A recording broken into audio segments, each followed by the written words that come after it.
তুমি সিগারেট খাও? না, খাই না আমি। কেন খাও না? ছেলেরা তো ব্রেকআপ হলেই সিগারেট খায়, একটু কষ্ট পেলেই সিগারেট খায়, তুমি কেন খাও না? আমি অন্য সবার মতো না। আমি চলে যাওয়াতে কষ্ট পাওনি?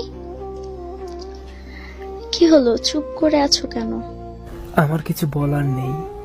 তুমি এত শুকিয়ে গেছো কেন? আর চুলগুলো এত উস্কো খুস্কো কেন? আর চোখগুলো এত লাল কেন? নেশা টেশা করো নাকি? কেউ একজন বলেছিল, আমি যদি কখনো নেশা করি তাহলে তার নাম যেন সেই মুখে না নেই।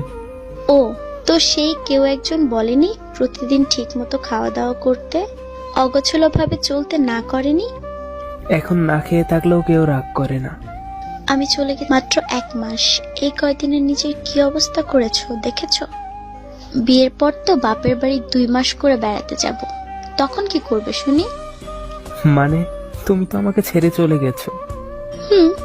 চলে গেছি, আবার ফিরে এসেছি আমার পাগলটার কাছে। তুমি সত্যি বলছো? সত্যি। আমি আমার পাগলটাকে ছাড়া থাকতে পারবো না। তোমাকে ছাড়া বেঁচে থাকতে পারবো সত্যি, কিন্তু তোমাকে ছাড়া ভালো থাকতে পারবো না। আমাকে ছাড়া ভালো থাকতে হবে না, আমাকে নিয়েই ভালো থাকো। I love you. I love you too. এবার চলো তোমার চুল দাড়িগুলো কেটে চেহারাটা আবার আগের মতো ঠিক করি।